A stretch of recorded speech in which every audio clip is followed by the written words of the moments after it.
কলকাতার কৃষ্ণমাটির বাগজেরা খাল থেকে সংসদ সদস্য আনোয়ারুল আজিমের হাড় উদ্ধার করা হয়েছে। সিয়ামকে সাথে নিয়ে তল্লাশি চালিয়ে এসব হাড় উদ্ধার করা হয়। এগুলো আজিমের বলেই জানিয়েছে সিয়াম। ফরেনসিক পরীক্ষার জন্য হাড়গুলো পাঠানো হয়েছে। আজিমের দেহের অংশ উদ্ধার করতে সিয়াম হোসেনকে সাথে নিয়ে রবিবার সকাল থেকে তল্লাশি শুরু করে সিআইডি। নৌবাহিনীর সাহায্যে শুরু হয় এই তল্লাশি। এর আগে গ্রেফতার হওয়া জিয়াদ যে জায়গার কথা বলেছিল তার থেকে ভিন্ন জায়গার কথা বলেছে সিয়াম। সেই জায়গাতেই এদিন তল্লাশি চালানো হয়। উদ্ধার হয় বেশ কিছু হাড়। সিয়ামের দাবি এগুলো বাংলাদেশের এমপি আনারের শরীরের হাড়।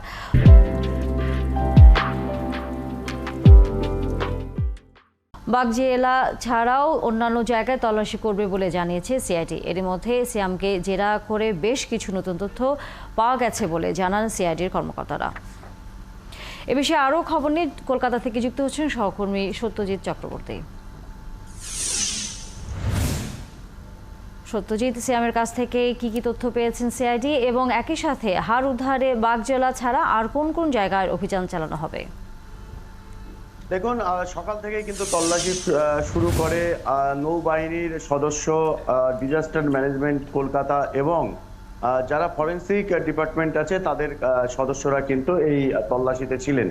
এবং সিয়াম যে জায়গাগুলো আর কি দেখিয়ে দেয় এই বাগজোলা খালের, সেখান থেকে কিন্তু উদ্ধার হয়েছে শরীরের বেশ কিছু হাড়, যার ভিতরে কিন্তু মনে করা হচ্ছে যে পায়ের হাড় এবং বুকের হাড়, হাতের একটি অংশের হাড়, এরকমটা কিন্তু প্রাথমিকভাবে মনে করা হচ্ছে। এবং হাড়গুলো দেখে মনে করেছে যারা ফরেনসিক ডিপার্টমেন্টের সদস্যরা ছিলেন তাদের ধারণা যে এগুলো কিন্তু মানুষের হাড়, অর্থাৎ কোনো পশু বা প্রাণী নয়, অন্যান্য কোনো পশুর নয়। তো স্বাভাবিকভাবেই কিন্তু সেই হাড়গুলো ইতিমধ্যে ফরেনসিকে পাঠানো হয়েছে। এবং জিয়াদ হাওলাদার যে জায়গা দেখিয়েছিল এই বাগজোলা খালের, সেই জায়গা থেকে কিন্তু ইতিপূর্বে নৌবাহিনী নেমেছিল, ডিজাস্টার ম্যানেজমেন্ট কলকাতা নেমেছিল, জেলেরা নেমেছিল, কিন্তু কোথাও হাড় উদ্ধার হয়নি।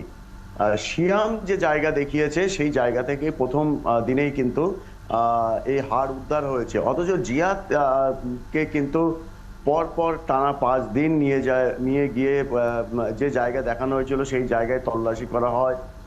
খালপাড় কিন্তু কিছুই উদ্ধার হয়নি। স্বাভাবিকভাবে এই যে ঘটনা, সেই ঘটনা থেকে কিন্তু পরিষ্কার এবং গোয়েন্দারা মনে করছেন যে জিয়াদ আসলে তাদের বিভ্রান্ত করেছিল, যে তথ্য দিয়েছিল সেই তথ্য কিন্তু ঠিক ছিল না। তদন্তের আর কি যাতে করে কোনোভাবেই কোনো এভিডেন্স উঠে না আসে, সে কারণেই কিন্তু সে এই অন্য ভুল জায়গা দেখিয়েছিল এমনটা মনে করছেন। তো স্বাভাবিকভাবে সিয়াম এর কাছ থেকে পাওয়া তথ্য অনুযায়ী বেশ কয়েকটি কিন্তু নতুন জায়গা উঠে এসছে ইতিমধ্যে। অন্যত্র কিন্তু সিআইডি টিম সিয়ামকে নিয়ে গেছে এবং যেটা জানা যাচ্ছে যে তার যে মাথার অংশ, সেই মাথার অংশের খোঁজ কিন্তু এখন শুরু হয়েছে। পাশাপাশি শরীরের অন্যান্য অংশের হাড় কোথায় কোথায় ফেলা হয়েছিল, যে ট্রলি ব্যাগে করে নিয়ে যাওয়া হয়েছিল, কোথায় ফেলেছিল, সেই জায়গাগুলি কিন্তু নিয়ে যাওয়া হয়েছে। এবং যেটা আরো জানা যাচ্ছে, এই যে এই যে সিআইডি রিমান্ডে নিয়েছে সিয়ামকে, পরবর্তীতে কিন্তু উদ্ধারের পর আজ অথবা কাল কিন্তু টানা তল্লাশি চলবে। এবং এর মাঝে জিহাদ যেহেতু জেল হেফাজতে আছে, সেহেতু মুখোমুখি জেরা করানোরও কিন্তু একটা প্রস্তুতি গোয়েন্দারা নিচ্ছেন, যদি কিনা বাকি অংশগুলো উদ্ধার না হয়। কারণ এই সিয়াম এবং জিহাদ তারা এই হাড়গুলি ফেলা, খুনের পাশাপাশি ফেলে দেওয়ারও কিন্তু ভূমিকা নিয়েছিল।